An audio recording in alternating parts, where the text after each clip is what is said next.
A month and 2 days had elapsed since the judges, amid the loud acclaim of the Athenian people, had pronounced the death sentence against the philosopher Socrates because he had sought to destroy faith in the gods.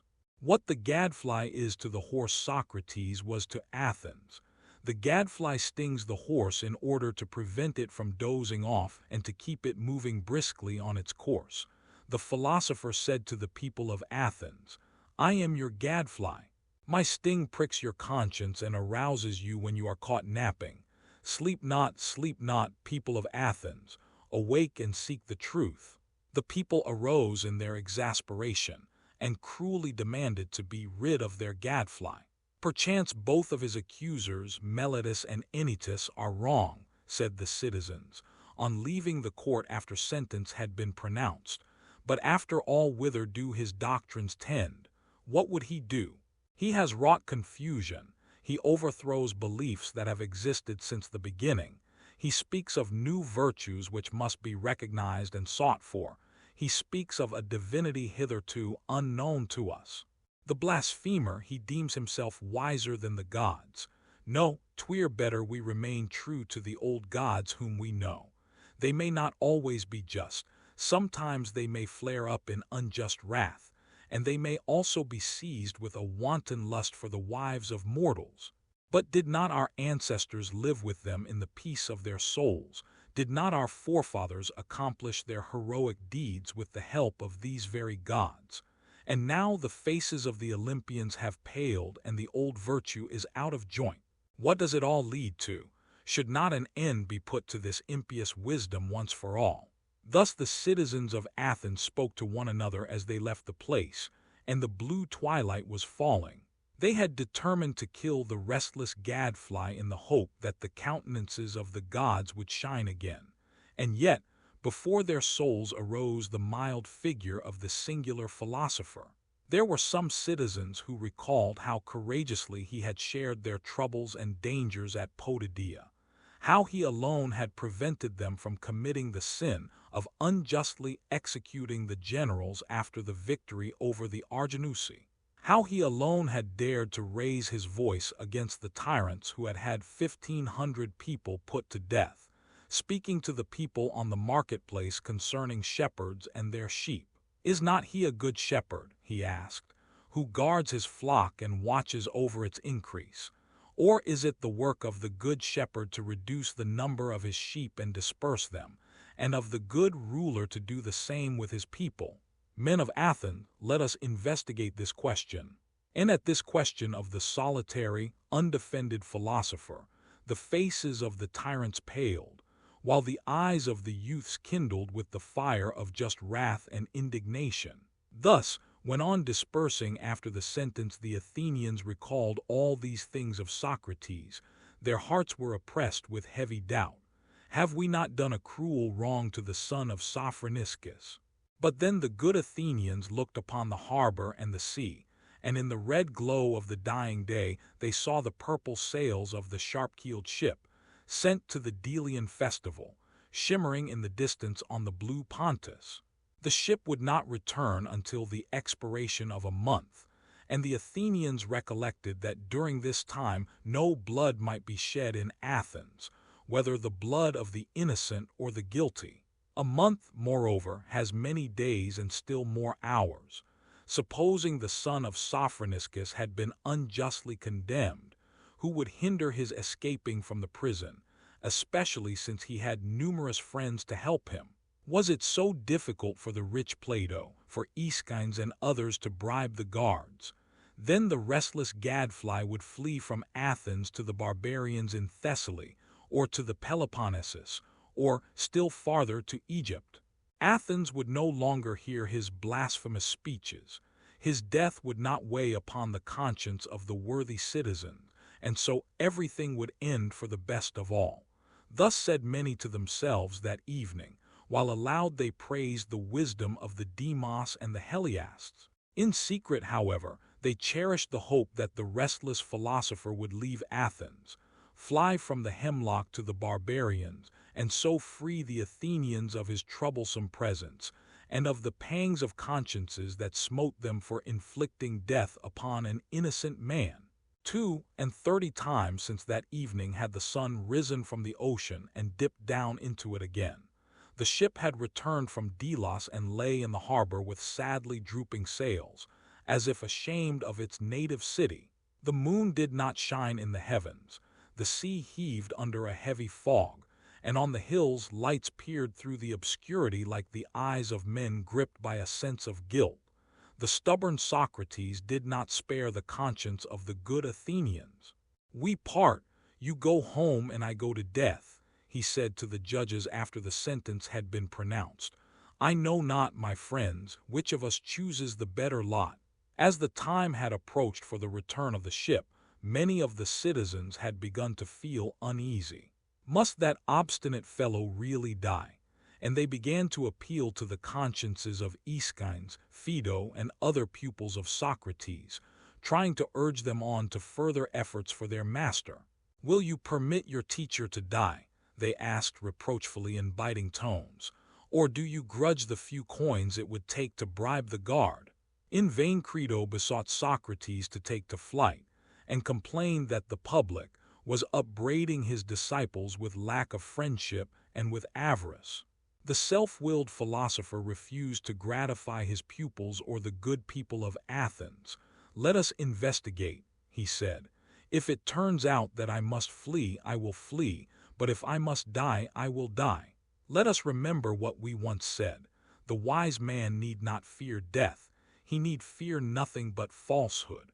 Is it right to abide by the laws we ourselves have made so long as they are agreeable to us, and refuse to obey those which are disagreeable? If my memory does not deceive me, I believe we once spoke of these things, did we not?" "Yes, we did," answered his pupil. "And I think all were agreed as to the answer." "Yes, but perhaps what is true for others is not true for us." "No, truth is alike for all, including ourselves. But perhaps when we must die and not someone else, truth becomes untruth." "No, Socrates, truth remains the truth under all circumstances." After his pupil had thus agreed to each premise of Socrates in turn, he smiled and drew his conclusion. "If that is so, my friend, mustn't I die? Or has my head already become so weak that I am no longer in a condition to draw a logical conclusion? Then correct me, my friend, and show my erring brain the right way." His pupil covered his face with his mantle and turned aside. "Yes," he said, "now I see you must die." And on that evening, when the sea tossed hither and thither and roared dully under the load of fog, and the whimsical wind in mournful astonishment gently stirred the sails of the ships, when the citizens meeting on the streets asked one another, "Is he dead?" and their voices timidly betrayed the hope that he was not dead, when the first breath of awakened conscience touched the hearts of the Athenians like the first messenger of the storm, and when it seemed the very faces of the gods were darkened with shame, on that evening at the sinking of the sun, the self-willed man drank the cup of death. The wind increased in violence and shrouded the city more closely in the veil of mist, angrily tugging at the sails of the vessels delayed in the harbor. And the Erinyes sang their gloomy songs to the hearts of the citizens and whipped up in their breasts that tempest which was later to overwhelm the denouncers of Socrates. But in that hour the first stirrings of regret were still uncertain and confused. The citizens found more fault with Socrates than ever because he had not given them the satisfaction of fleeing to Thessaly. They were annoyed with his pupils because in the last days they had walked about in somber mourning attire, a living reproach to the Athenians. They were vexed with the judges because they had not had the sense and the courage to resist the blind rage of the excited people. They bore even the gods' resentment. "To you, ye gods, have we brought this sacrifice," spoke many. "Rejoice, ye unsatiable. I know not which of us chooses the better lot." Those words of Socrates came back to their memory, those his last words to the judges and to the people gathered in the court. Now he lay in the prison quiet and motionless under his cloak, while over the city hovered mourning, horror, and shame. Again he became the tormentor of the city. he who was himself no longer accessible to torment. The gadfly had been killed, but it stung the people more sharply than ever. Sleep not this night, O men of Athens, sleep not. You have committed an injustice, a cruel injustice which can never be erased. During those sad days Xenophon, the general, a pupil of Socrates, was marching with his 10,000 in a distant land, amid dangers, seeking a way of return to his beloved fatherland. Aeschines, Crito, Critobulus, Phaedo, and Apollodorus were now occupied with the preparations for the modest funeral. Plato was burning his lamp and bending over a parchment. The best disciple of the philosopher was busy inscribing the deeds, words, and teachings that marked the end of the sage's life. A thought is never lost, and the truth discovered by a great intellect illumines the way for future generations like a torch in the dark. There was one other disciple of Socrates. Not long before, the impetuous Ctesippus had been one of the most frivolous and pleasure-seeking of the Athenian youths. He had set up beauty as his sole god, and had bowed before Clinias as its highest exemplar. But since he had become acquainted with Socrates, all desire for pleasure and all light-mindedness had gone from him. He looked on indifferently while others took his place with Clinias. The grace of thought and the harmony of spirit that he found in Socrates seemed 100 times more attractive than the graceful form and the harmonious features of Clinias. With all the intensity of his stormy temperament, he hung on the man who had disturbed the serenity of his virginal soul, which for the first time opened to doubts, as the bud of a young oak opens to the fresh winds of spring. Now that the master was dead, he could find peace neither at his own hearth nor in the oppressive stillness of the streets nor among his friends and fellow disciples. The gods of hearth and home and the gods of the people inspired him with repugnance. "I know not," he said, "whether ye are the best of all the gods to whom numerous generations have burned incense and brought offerings. All I know is that for your sake the blind mob extinguished the clear torch of truth, and for your sake sacrificed the greatest and best of mortals." It almost seemed to Ctesippus as though the streets and marketplaces still echoed with the shrieking of that unjust sentence. And he remembered how it was here that the people clamored for the execution of the generals who had led them to victory against the Argianae, and how Socrates alone had opposed the savage sentence of the judges and the blind rage of the mob.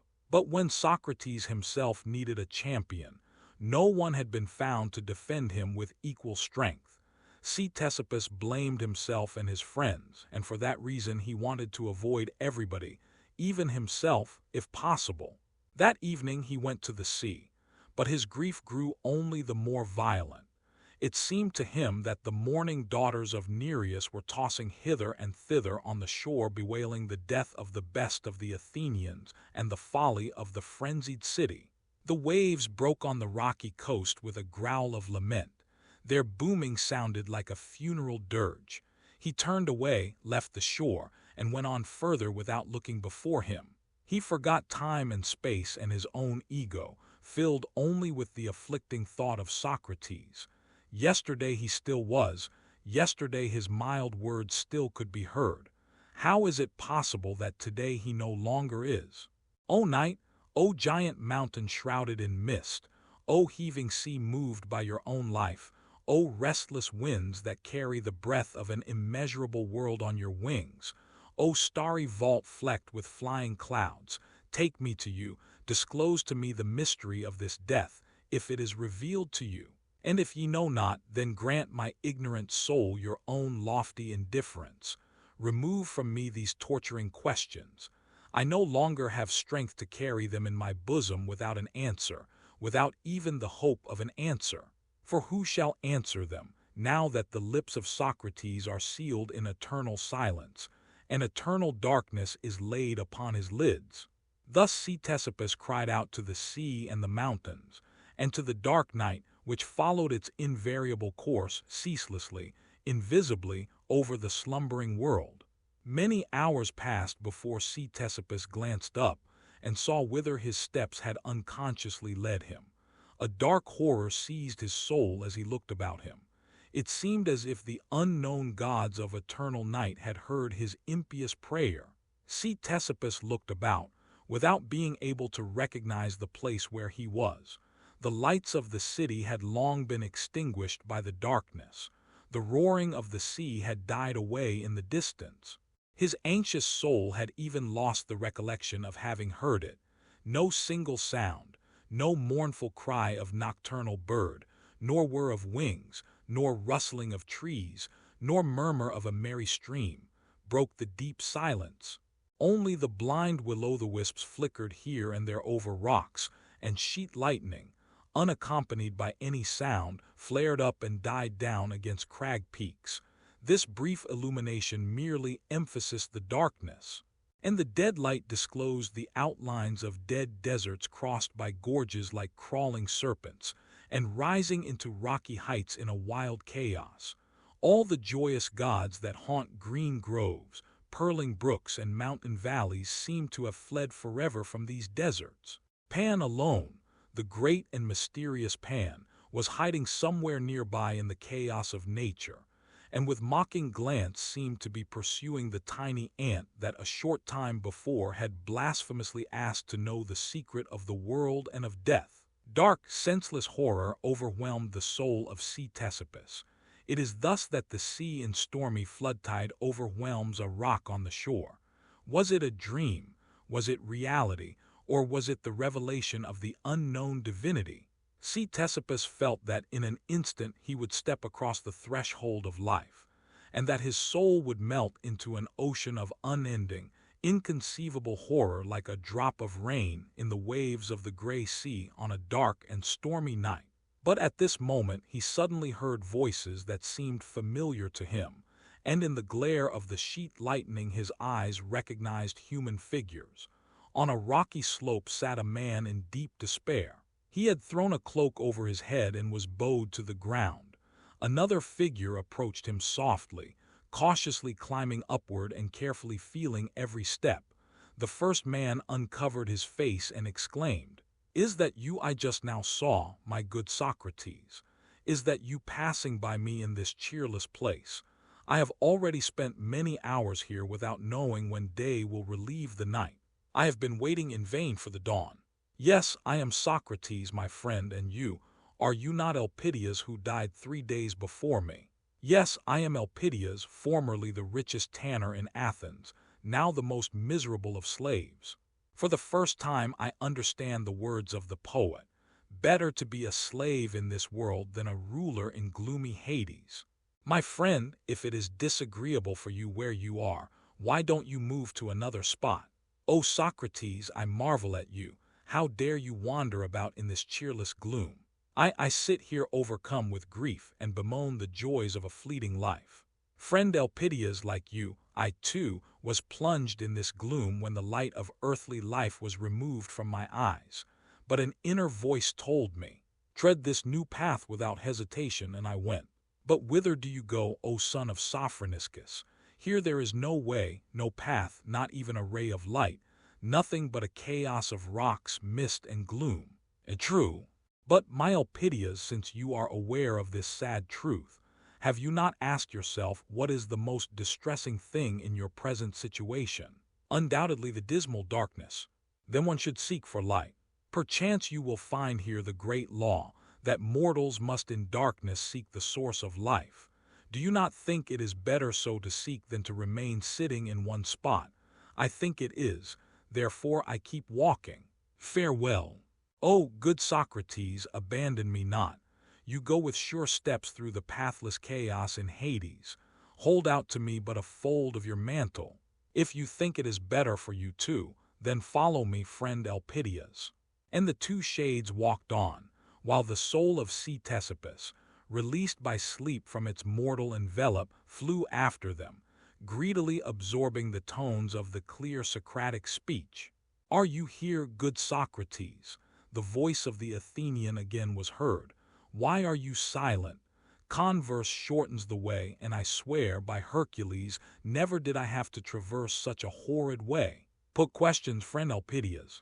The question of one who seeks knowledge brings forth answers and produces conversation. Elpidias maintained silence for a moment, and then, after he had collected his thoughts, asked, "Yes, this is what I wanted to say. Tell me, my poor Socrates, did they at least give you a good burial?" "I must confess, friend Elpidias, I cannot satisfy your curiosity." "I understand, my poor Socrates, it doesn't help you cut a figure. Now with me it was so different. Oh, how they buried me, how magnificently they buried me, my poor fellow wanderer. I still think with great pleasure of those lovely moments after my death. First they washed me and sprinkled me with well-smelling balsam. Then my faithful Larissa dressed me in garments of the finest weave. The best mourning women of the city tore their hair from their heads because they had been promised good pay, and in the family vault they placed an amphora, a crater with beautiful decorated handles of bronze, and besides, a vial. Stay, friend Elpidias. I am convinced that the faithful Larissa converted her love into several minas. Yet, exactly 10 minas and 4 drachmas, not counting the drinks for the guests. I hardly think that the richest tanner can come before the souls of his ancestors, and boast of such respect on the part of the living. Friend Elpidias, don't you think that money would have been of more use to the poor people who are still alive in Athens than to you at this moment? Admit, Socrates, you are speaking in envy, responded Elpidias, pained. I am sorry for you, unfortunate Socrates. Although between ourselves you really deserved your fate. I myself in the family circle said more than once that an end ought to be put to your impious doings because— Stay, friend, I thought you wanted to draw a conclusion, and I fear you are straying from the straight path. Tell me, my good friend, whither does your wavering thought tend? I wanted to say that in my goodness I am sorry for you. A month ago I myself spoke against you in the assembly, but truly none of us who shouted so loud wanted such a great ill to befall you. Believe me, now I am all the sorrier for you, unhappy philosopher. I thank you. But tell me, my friend, do you perceive a brightness before your eyes? No, on the contrary, such darkness lies before me that I must ask myself whether this is not the misty region of Orcus. This way, therefore, is just as dark for you as for me. Quite right. If I am not mistaken, you are even holding on to the folds of my cloak. Also true. Then we are in the same position. You see, your ancestors are not hastening to rejoice in the tale of your pompous burial. Where is the difference between us, my good friend? But Socrates, have the gods enveloped your reason in such obscurity that the difference is not clear to you? Friend, if your situation is clearer to you, then give me your hand and lead me, for I swear by the dog, you let me go ahead in this darkness. Cease your scoffing, Socrates.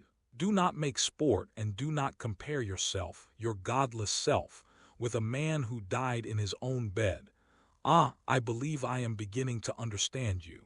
But tell me, Elpidias, do you hope ever again to rejoice in your bed? Oh, I think not. And was there ever a time when you did not sleep in it? Yes. That was before I bought goods from Agesilaus at half their value. You see, that Agesilaus is really a deep-dyed rogue. Ah, never mind about Agesilaus. Perhaps he is getting them back from your widow at a quarter their value. Then wasn't I right when I said that you were in possession of your bed only part of the time? Yes, you were right.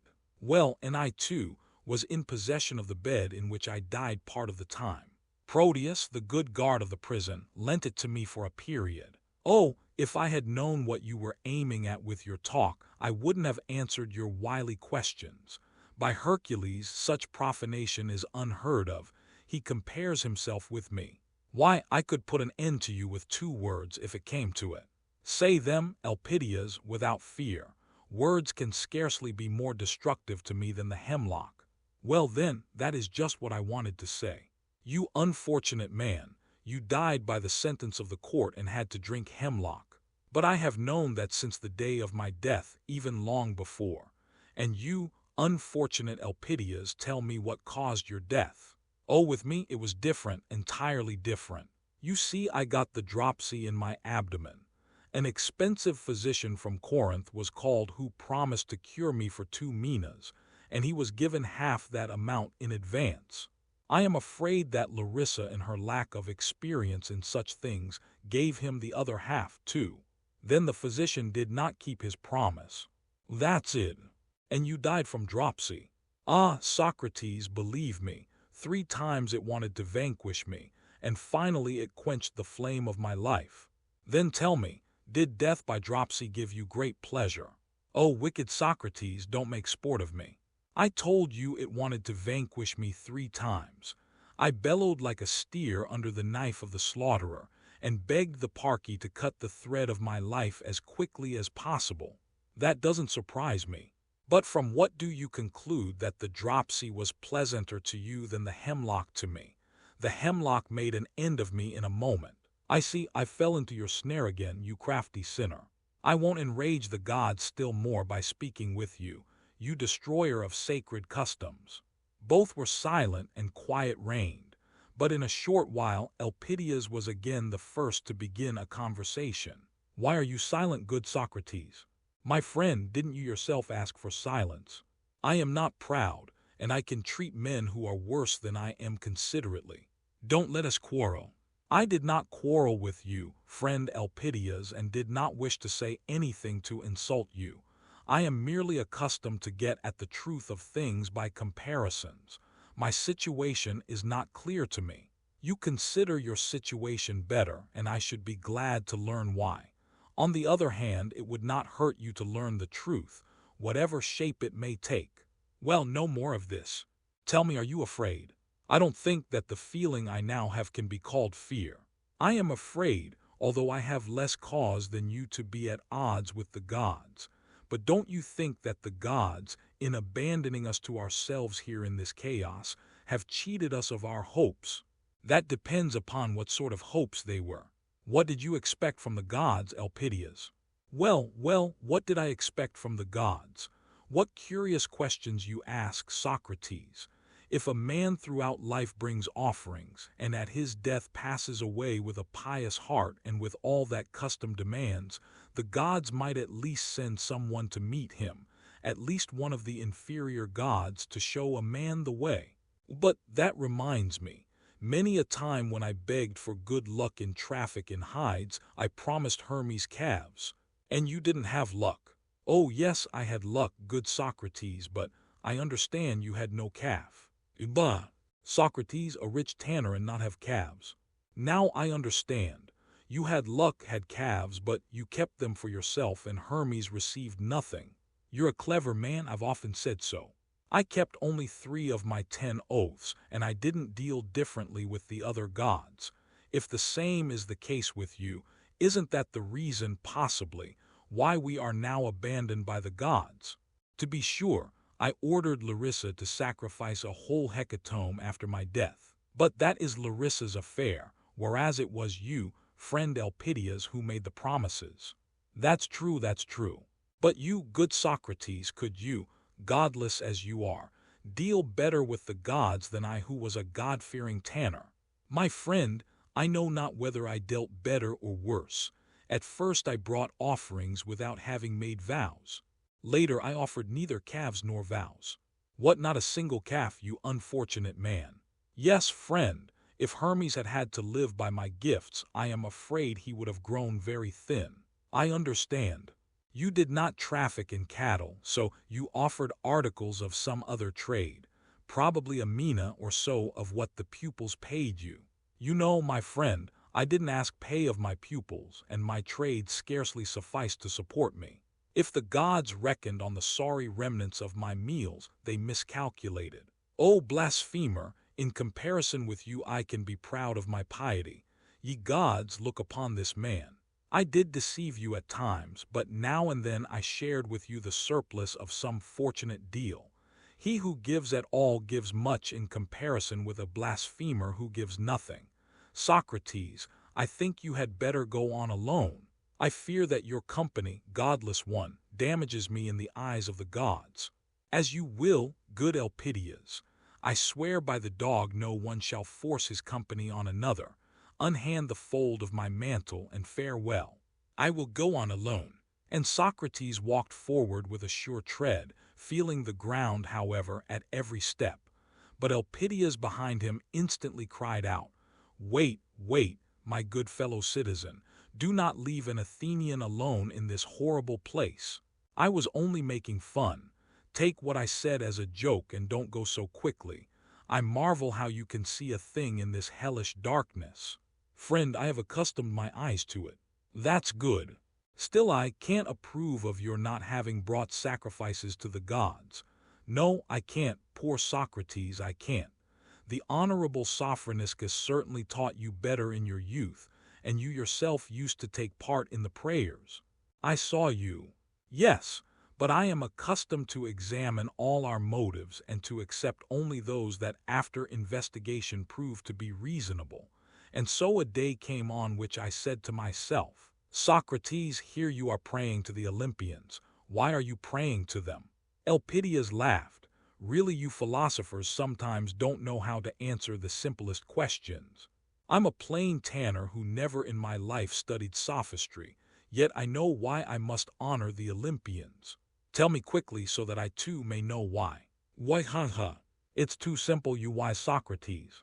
"So much the better if it's simple, but don't keep your wisdom from me. Tell me, why must one honor the gods?" "Why, because everybody does it." "Friend, you know very well that not everyone honors the gods. Wouldn't it be more correct to say many?" "Very well, many.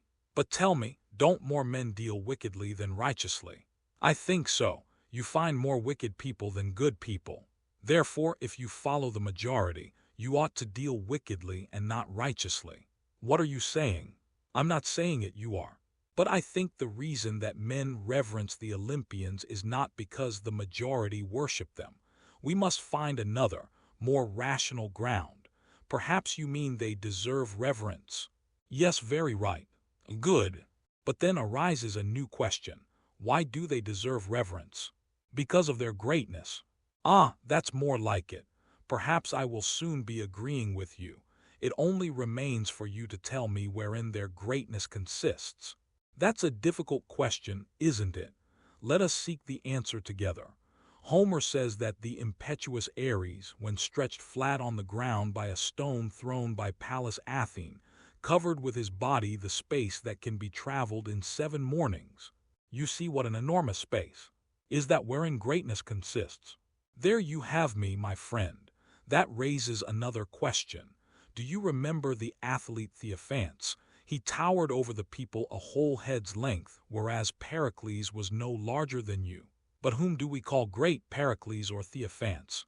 I see that greatness does not consist in size of body. In that you're right. I am glad we agree. Perhaps greatness consists in virtue." "Certainly. I think so too."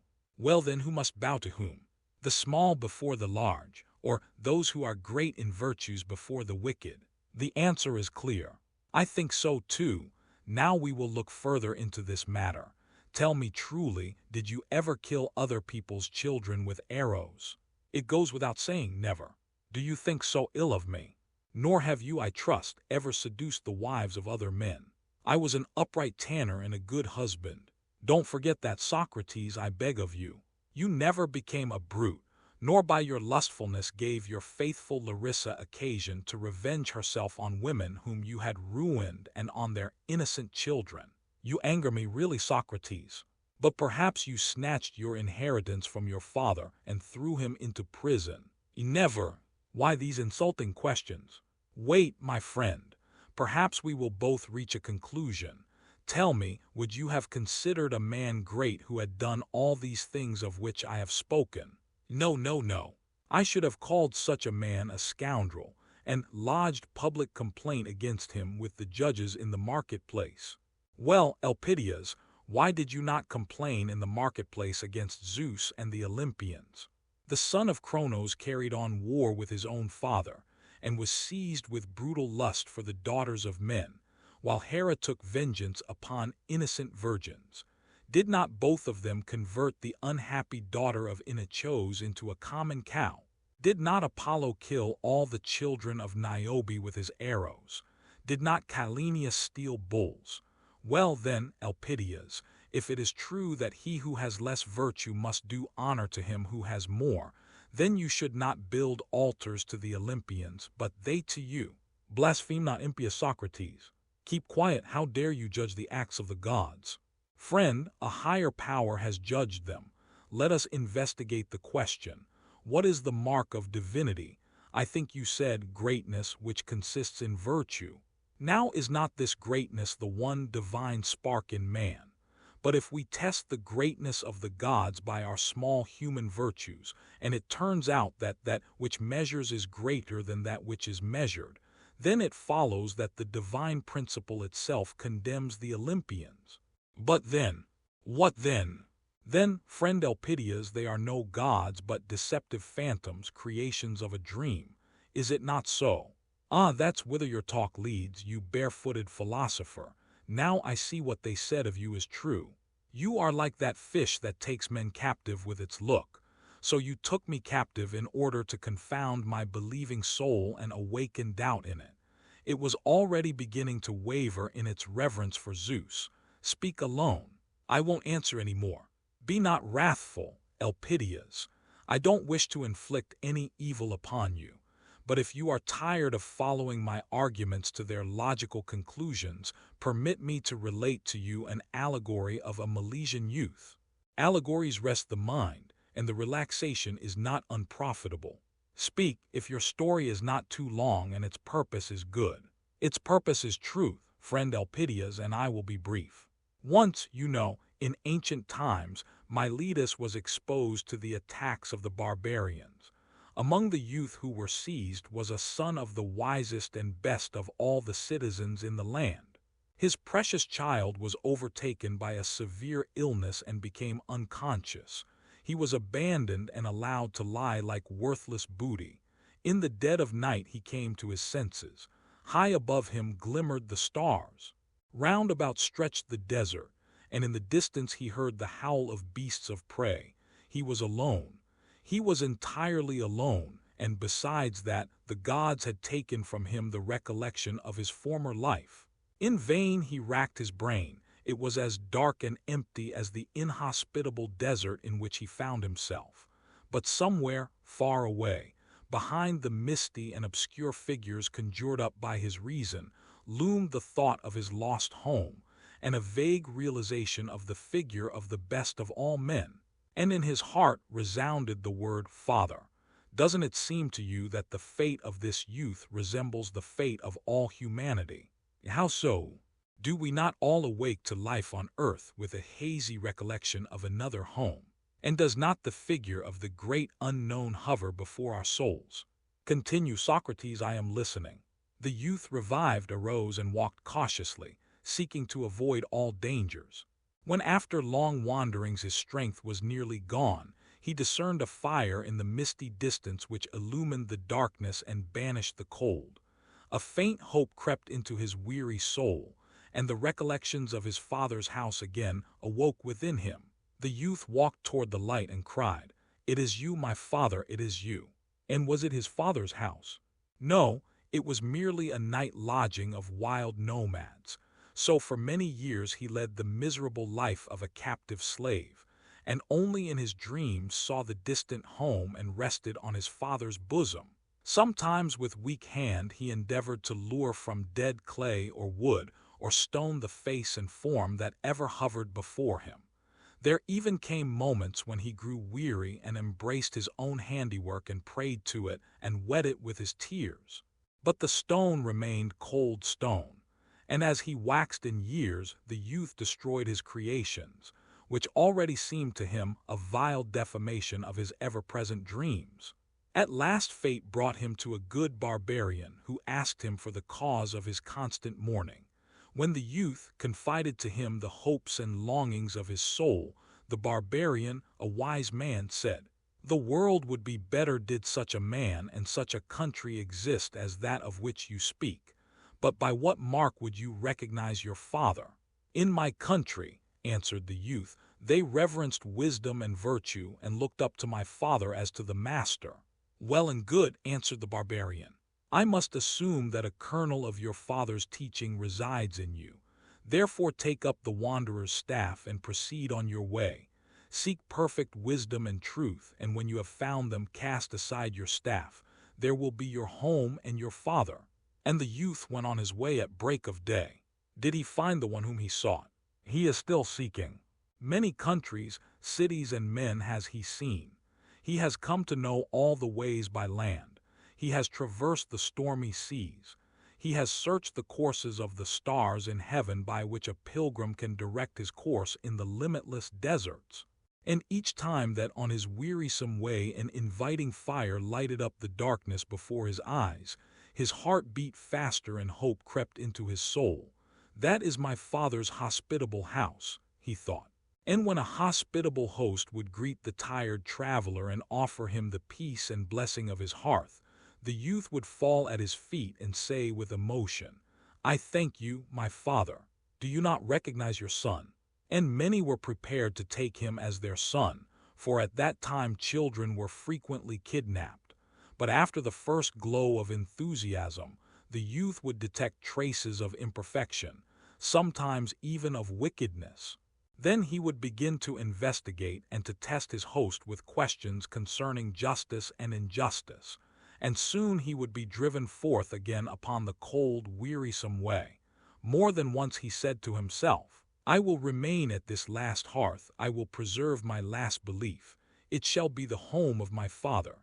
Do you know, Socrates, perhaps that would have been the most sensible thing to do. So he thought sometimes.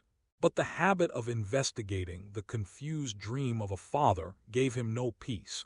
Again and again he shook the dust from his feet. Again and again he grasped his staff. Not a few stormy nights found him shelterless. Doesn't it seem to you that the fate of this youth resembles the fate of mankind? Why?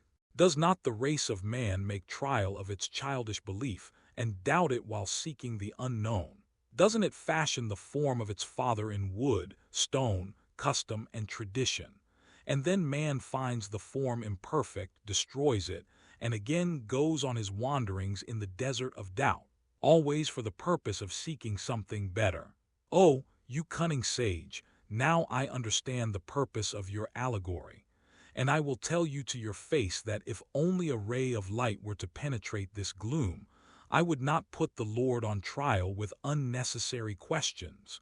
"Friend, the light is already shining," answered Socrates. It seemed as if the words of the philosopher had taken effect. High up in the distance, a beam of light penetrated a vapory envelope and disappeared in the mountains.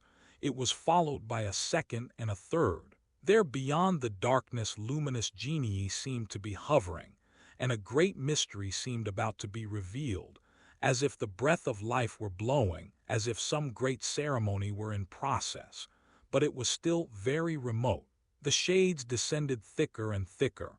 Foggy clouds rolled into masses, separated and chased one another endlessly, ceaselessly.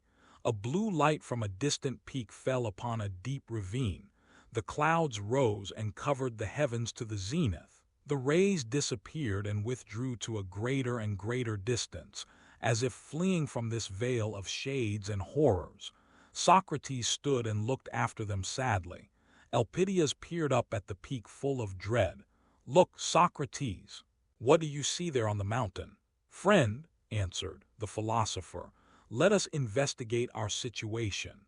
Since we are in motion, we must arrive somewhere, and since earthly existence must have a limit, I believe that this limit is to be found at the parting of two beginnings. In the struggle of light with darkness we attain the crown of our endeavors. Since the ability to think has not been taken from us, I believe that it is the will of the divine being who called our power of thinking into existence that we should investigate the goal of our endeavors ourselves. Therefore, Elpidias, let us in dignified manner go to meet the dawn that lies beyond those clouds." "Oh, my friend, if that is the dawn, I would rather the long cheerless night had endured forever, for it was quiet and peaceful. Don't you think our time passed tolerably well in instructive converse? And now my soul trembles before the tempest drawing nigh. Say what you will, but there before us are no ordinary shades of the dead night. Zeus hurled a bolt into the bottomless gulf. Ctesippus looked up to the peak, and his soul was frozen with horror. Huge somber figures of the Olympian gods crowded on the mountain in a circle. A last ray shot through the region of clouds and mists and died away like a faint memory. A storm was approaching now, and the powers of night were once more in the ascendant. Dark figures covered the heavens. In the center, Ctesippus could discern the all-powerful son of Kronos surrounded by a halo. The somber figures of the older gods encircled him in wrathful excitement. Like flocks of birds winging their way in the twilight, like eddies of dust driven by a hurricane, like autumn leaves lashed by boreas, numerous minor gods hovered in long clouds and occupied the spaces.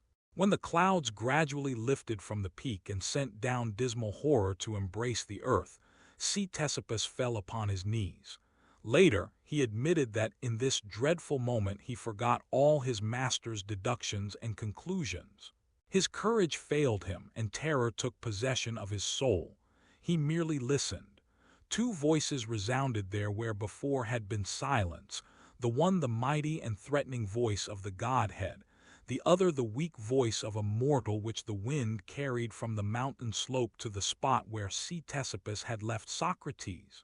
"Are you," thus spake the voice from the clouds, "are you the blasphemous Socrates who strives with the gods of heaven and earth? Once there were none so joyous, so immortal as we. Now, for long we have passed our days in darkness because of the unbelief and doubt that have come upon earth. Never has the mist closed in on us so heavily as since the time your voice resounded in Athens, the city we once so dearly loved. Why did you not follow the commands of your father, Sophroniscus? The good man permitted himself a few little sins, especially in his youth, yet by way of recompense, we frequently enjoyed the smell of his offerings. Stay, son of Kronos, and solve my doubts. Do I understand that you prefer cowardly hypocrisy to searchings for the truth?" At this question, the crags trembled with the shock of a thundering peal. The first breath of the tempest scattered in the distant gorges. But the mountains still trembled, for he who was enthroned upon them still trembled. And in the anxious quiet of the night only distant sighs could be heard. In the very bowels of the earth the chained Titan seemed to be groaning under the blow of the son of Kronos. "Where are you now, you impious questioner?" suddenly came the mocking voice of the Olympian. "I am here, son of Kronos, on the same spot. Nothing but your answer can move me from it. I am waiting." Thunder bellowed in the clouds like a wild animal amazed at the daring of a Libyan tamer's fearless approach. At the end of a few moments the voice again rolled over the spaces. "Son of Sophroniscus, is it not enough that you bred so much skepticism on earth that the clouds of your doubt reached even to Olympus? Indeed, many a time when you were carrying on your discourse in the marketplaces or in the academies or on the promenades, it seemed to me as if you had already destroyed all the altars on earth, and the dust were rising from them up to us here on the mountain. Even that is not enough. Here before my very face you will not recognize the power of the immortals. Zeus, thou art wrathful. Tell me, who gave me the demon which spoke to my soul throughout my life and forced me to seek the truth without resting?" Mysterious silence reigned in the clouds. "Was it not you? You are silent. Then I will investigate the matter. Either this divine beginning emanates from you or from someone else. If from you, I bring it to you as an offering. I offer you the ripe fruit of my life, the flame of the spark of your own kindling. See, son of Kronos, I preserved my gift. In my deepest heart grew the seed that you sowed. It is the very fire of my soul. It burned in those crises when with my own hand I tore the thread of life. Why will you not accept it? Would you have me regard you as a poor master whose age prevents him from seeing that his own pupil obediently follows out his commands? Who are you that would command me to stifle the flame that has illuminated my whole life, ever since it was penetrated by the first ray of sacred thought?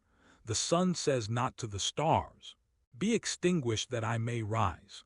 The sun rises and the weak glimmer of the stars is quenched by its far, far stronger light.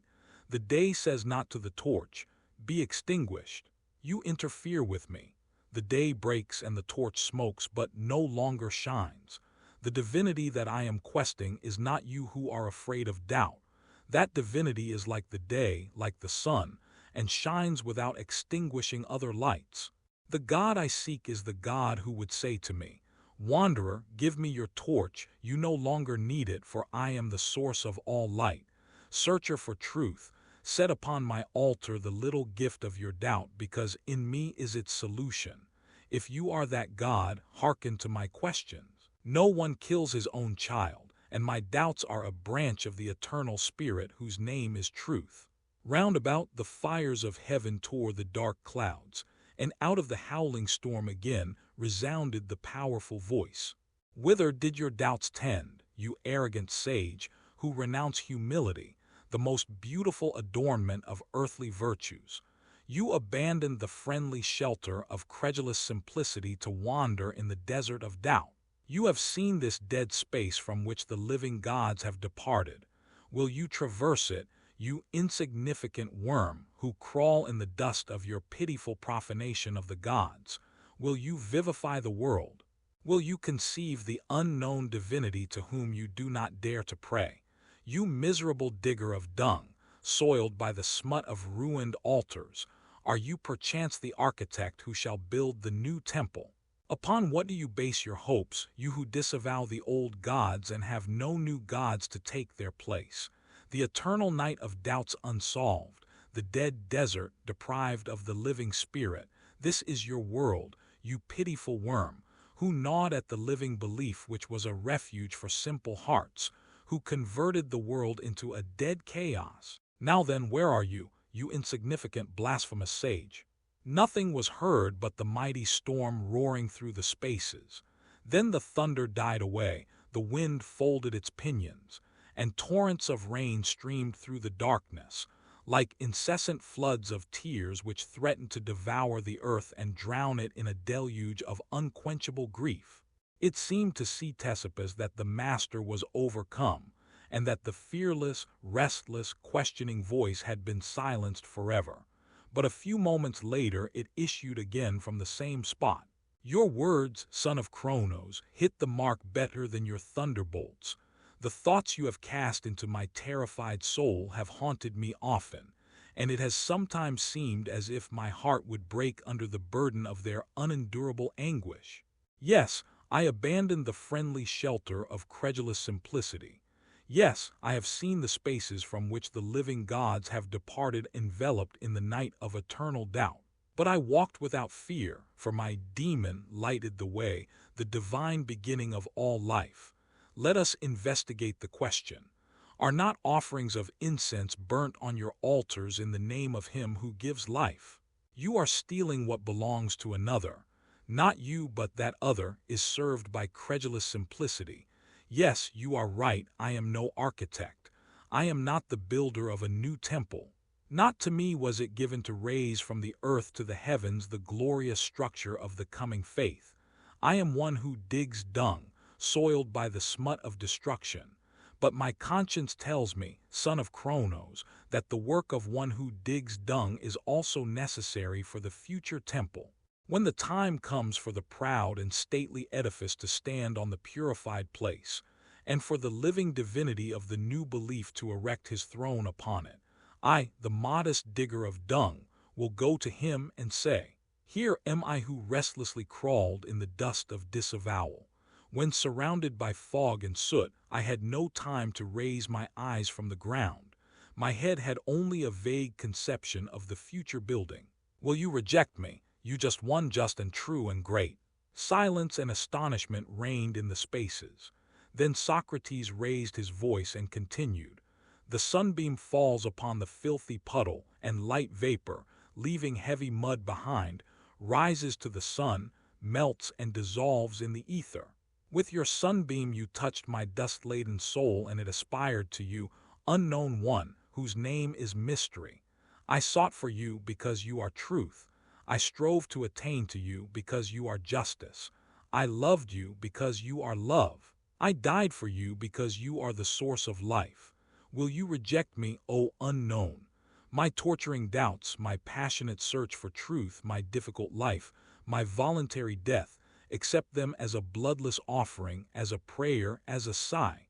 Absorb them as the immeasurable ether absorbs the evaporating mists. Take them, you whose name I do not know.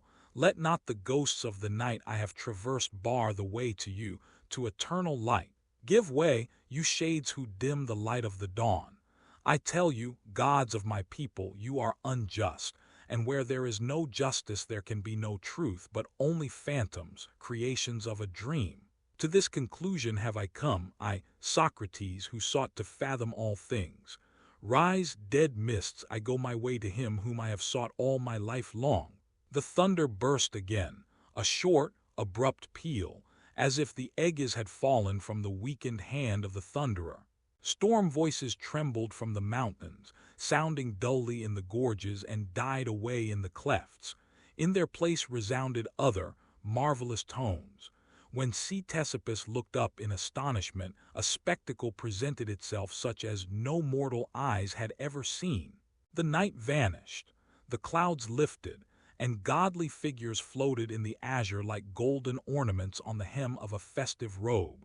Heroic forms glimmered over the remote crags and ravines, and Elpidias, whose little figure was seen standing at the edge of a cleft in the rocks, stretched his hands toward them, as if beseeching the vanishing gods for a solution of his fate. A mountain peak now stood out clearly above the mysterious mist, gleaming like a torch over dark blue valleys. The son of Kronos, the thunderer, was no longer enthroned upon it, and the other Olympians too were gone. Socrates stood alone in the light of the sun under the high heavens. Ctesippus was distinctly conscious of the pulse beat of a mysterious life quivering throughout nature, stirring even the tiniest blade of grass. A breath seemed to be stirring the balmy air, a voice to be sounding in wonderful harmony, an invisible tread to be heard, the tread of the radiant dawn. And on the illumined peak a man still stood, stretching out his arms in mute ecstasy, moved by a mighty impulse. A moment, and all disappeared, and the light of an ordinary day shone upon the awakened soul of Ctesippus. It was like dismal twilight after the revelation of nature that had blown upon him the breath of an unknown life. In deep silence the pupils of the philosopher listened to the marvelous recital of Ctesippus. Plato broke the silence. "Let us investigate the dream and its significance," he said. "Let us investigate it," responded the others.